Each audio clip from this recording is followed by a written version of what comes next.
This is the Tecno Spark 20 Pro. Oh, sorry, that's the box. This is the Tecno Spark 20 Pro.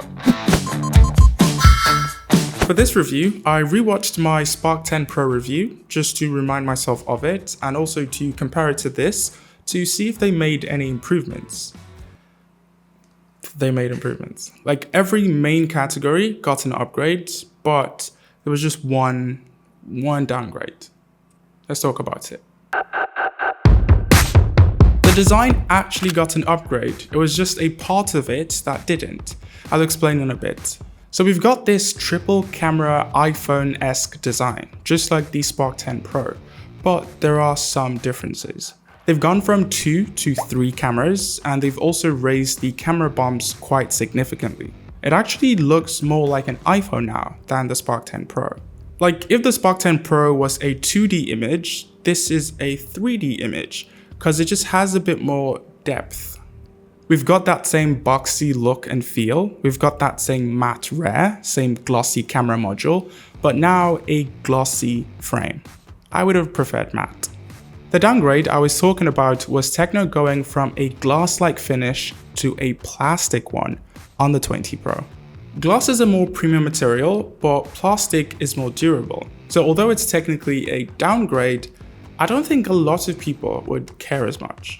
What people would care about though is the addition of a second speaker. So we have dual stereo speakers on here, which is great for watching videos and also when you're gaming.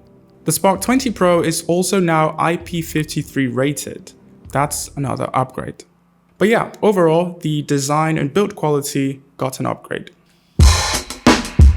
There's really only one upgrade here, and that's with the refresh rate. They went from 90Hz to 120Hz. What's kind of cool is that in the display settings, you have options. You can go with 60Hz, 90Hz, 120Hz, or you can decide to leave it on auto switch. For me, I stuck with 120Hz because, hey, if it has it, you might as well enjoy it.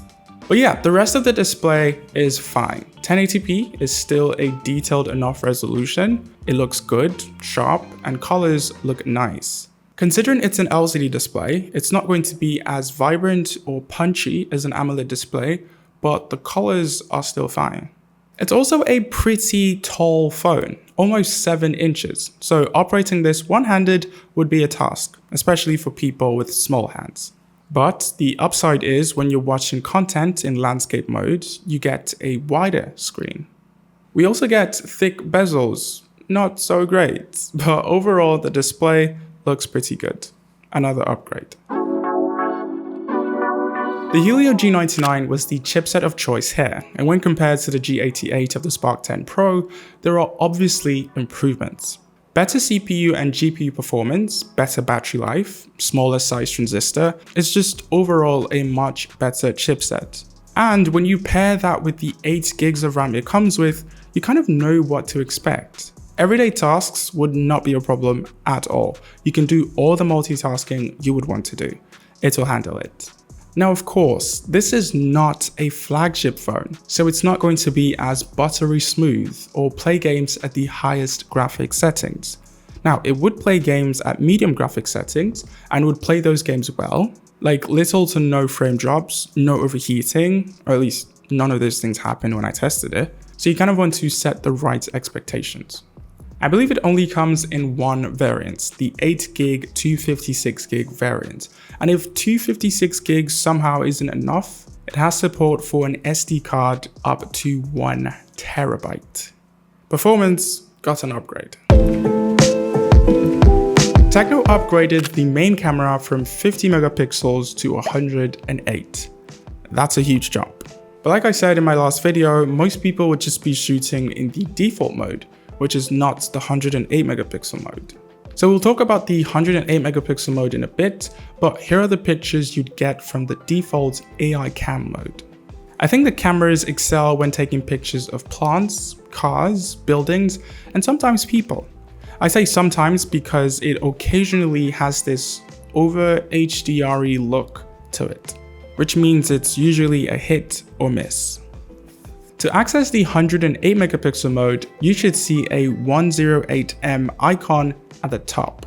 You simply tap on it and now you can take high-res photos. Getting 3 times more detailed images isn't really something I would say most people would use every day, but I'm sure photographers and camera enthusiasts would love that this feature exists. And yeah, it is really detailed. The selfie camera is still at 32 megapixels, just like the 10 Pro, and it produces pretty good images. It handles HDR well, it properly exposes my face and the sky, and colors are also on point. Like I said, they're pretty good. For video recording, you can shoot in 1440p at 30 frames per second or 1080p 30 or 60 frames per second. There's also a dual video mode which uses both cameras at the same time, and it records the video in 1080p. This could come in handy when you're perhaps doing a tutorial or something. There's also still Sky Shop, which if you remember uses AI to replace the sky.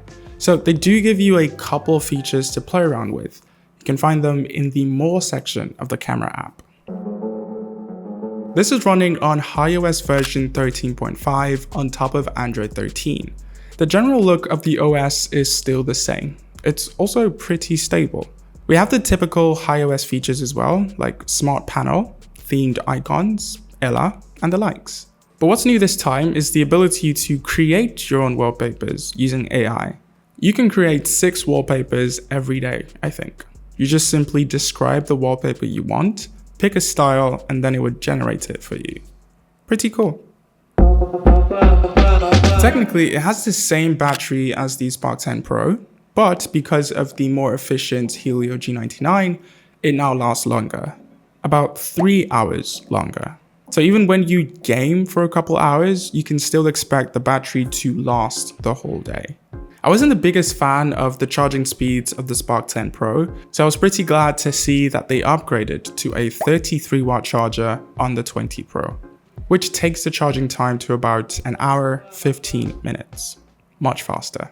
For those in Nigeria, the Spark 20 Pro would cost 203,900 Naira.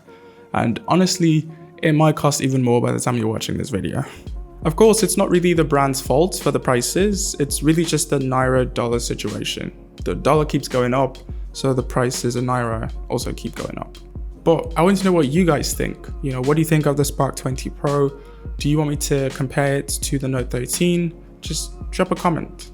But either way, that's it. Thank you guys so much for watching, and I'll see you when you see me.